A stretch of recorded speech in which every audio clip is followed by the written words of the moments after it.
Franchement, j'aimerais bien mapper tous les grands bâtiments du monde. Si on me propose d'aller mapper, je sais pas moi, les pyramides Maya ou Aztèques ou quoi, j'y fonce. Du coup, je m'appelle Fernandez Leupol, j'habite à Sénac, j'ai 29 ans et je suis vidéomappeur décorateur.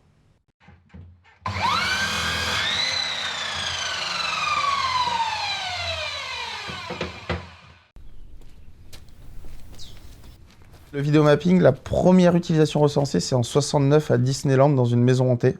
Et après, ça a vraiment le gros essor du mapping, c'est dans les années 2000. En fait, avec la démocratisation de la technologie de la vidéoprojection.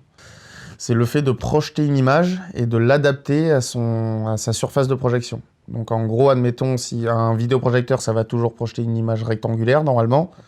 Si on veut par exemple projeter sur une surface qui est ronde, on va pouvoir faire en sorte que la vidéo soit projetée que sur la surface ronde. Dans le milieu artistique, ça va être habiller le monument ou le bâtiment et très souvent pour pouvoir le mettre en valeur et rappeler, ça se fait beaucoup sur des monuments historiques. Depuis le début de cette année, je donne des cours, des formations de 1 semaine à l'école de 3IS Bordeaux.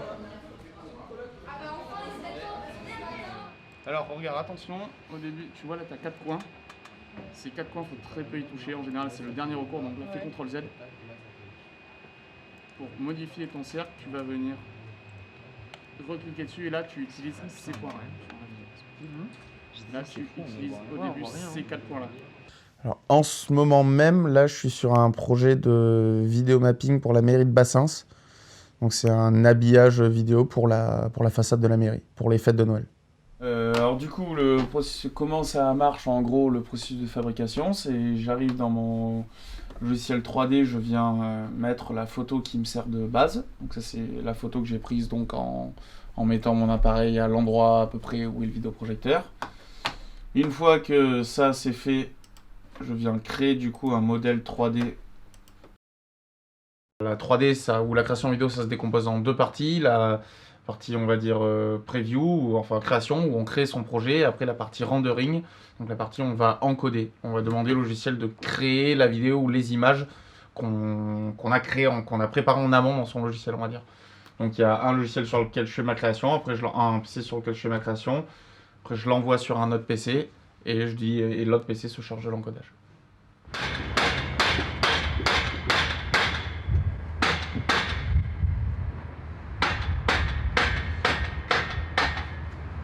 Alors, on est la veille du spectacle. Ce que j'ai fait, j'ai installé ma tour de vidéoprojection. Donc, c'est une tour où je mets mon matériel, donc mes vidéoprojecteurs, mon vidéoprojecteur en l'occurrence et mes lasers, qui me permet de les couvrir si jamais il pleut. Parce que par exemple, ce week-end il va beaucoup pleuvoir, donc il faut prévoir quelque chose d'étanche.